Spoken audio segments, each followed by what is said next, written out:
ndax bi sonal nañu lool wax dëgg fa yàlla. parce que boo xoolee génn nañ suñu kër yi pour ñu dëkk sax problème la. tekk ay njirim gisuñu seen baay. ndox bi daaneel néeg bi yàq néeg bi yëpp. école la ñuy nekk wala ñu dem àbb këru jàmbur yi ñu nekk si.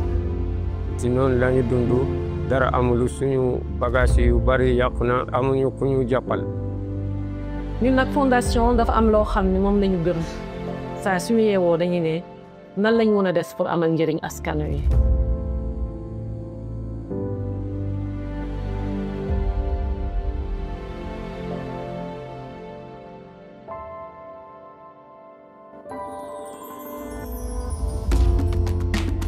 fondation Sonatel indiloon nañu ay électropompe ay longueur tuyau pour jàppale ñu bii yoon ñu indi ñu ay kit alimentaire ak ay kit d'hygiène yoo xam ne day dimbali ñi nga xam ne mbënn mi da leen sonal.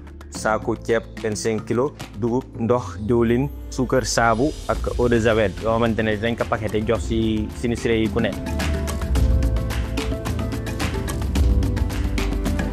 Sonatel bi nga xam ne tamit moom moo sabab lii yàlla na ko yàlla doole waaye wane na yoon ci ñi nga xam ne yàlla mënal na leen incha allah mu nekk leen buntu muy def lu baax.